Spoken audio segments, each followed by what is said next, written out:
Hello everyone, welcome to my channel. Keep it simple but significant. I am your host Sasi. Let's start today's discussion. The tribal areas of which state are included in the 6th schedule of the Constitution of India? Indian constitution में 6th schedule में कौन कौन से state दिए हुए हैं? तो ये है असम, नागालैंड, सॉरी असम, मेघालय, नागालैंड नहीं है, असम, मेघालय, त्रिपुरा एंड मिजोरम। इसको एटीएम से मनी निकालना, असम, मेघालय, त्रिपुरा और मिजोरम, ये सारे स्टेट इसमें शामिल हैं। The Indian council act of 1909 is associated with one major change that propagated the British agenda of divide and rule. तो ये कौन सा प्रोविज़न था? तो ये था introduction of separate electorates. Separate electorates बनाया गया, मतलब मुस्लिम के लिए अलग और हिंदुओं के लिए अलग। और इसमें क्या था? Under this Muslim members were elected only by Muslim voters. तो इसने क्या किया, ये पार्टीशन जो हमारी कंट्री का हुआ, सेपरेटिज्म का बीज इसी वक्त बो दिया गया था। Who among the following created the All India Services? All India Services को कौन क्रिएट करता है? तो ये क्रिएट करता है parliament. Answer is D. Rajya Sabha के द्वारा रेजोल्यूशन लाया जाता है जिसमें कहा जाता है कि ये नेशनल इंटरेस्ट में है, और फिर जो राज्यसभा जो रेजोल्यूशन लाता है उसको सपोर्ट किससे किया जाता है? By 2/3 of the members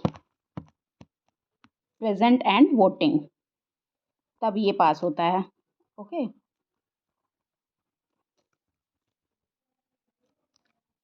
which part of constitution contain DPSP, directive principles of state policy?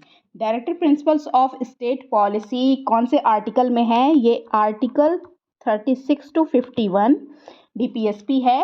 इसको हमने बोरो किया था कहाँ से? आयरलैंड से। और ये किस पार्ट में है? ये है पार्ट 4 में। Answer is D. The Supreme Court would issue a writ of nature of habeas corpus generally when there is a violation of rights given by which article? तो habeas corpus होता क्या है? habeas corpus में होता ये है कि किसी व्यक्ति को ऐसा होता है कि किसी व्यक्ति को अनलॉफुली डिटेन कर लिया जाता है, फिर इसके लिए सुप्रीम कोर्ट के द्वारा या हाई कोर्ट के द्वारा इशू किया जाता है एक रिट, जिसको कहा जाता है हैबियस कॉर्पस। अनलॉफुल डिटेंशन के बारे में होता है हैबियस कॉर्पस। और इसमें पूछ रहा है किसके लिए habeas corpus generally when there is a violation of rights. Violation of rights मतलब आर्टिकल 21 में कहता है, आंसर इज डी। आर्टिकल 21 में कहता है कि किसी भी व्यक्ति को आप उसकी डिप्राइव नहीं कर सकते उसकी लाइफ को, उसकी पर्सनल लिबर्टी को जीने के लिए। किसी भी मतलब अगर वो किसी लॉ का उल्लंघन नहीं कर रहा है तो अब वो व्यक्ति अपने हिसाब से जी सकता है। As per the Nehru report, the composition of India's parliament was as follows. Nehru report कब आई थी? इन्होंने रिपोर्ट दी थी 10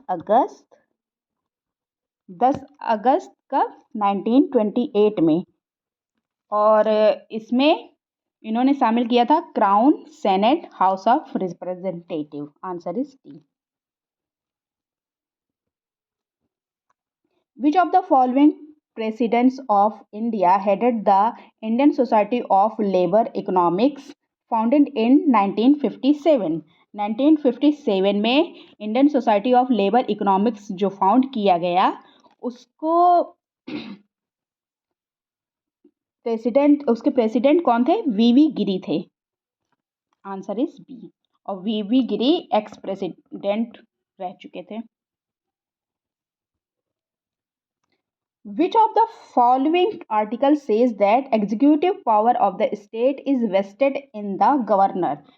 तो कौन सा आर्टिकल कहता है कि एग्जीक्यूटिव पावर जो है वो जो स्टेट की एग्जीक्यूटिव पावर है वो गवर्नर के पक्ष में होती है, तो ये अंडर आर्टिकल 144 इस बात को बोला जाता है।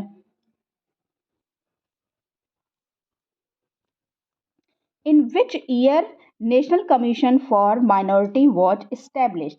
National commission for minority was established in 1992. Answer is D. 1992 में ये इस्टेब्लिश हुआ। ऑफिशियली हमारे इंडिया में कितनी माइनॉरिटीज़ हैं? 6 माइनॉरिटीज़ हैं।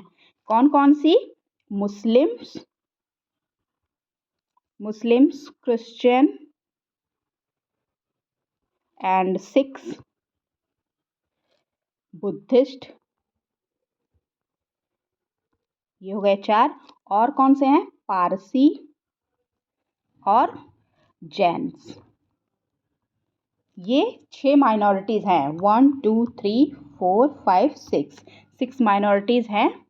और union government setup the national commission for minorities under the national commission for minority act 1992। Okay.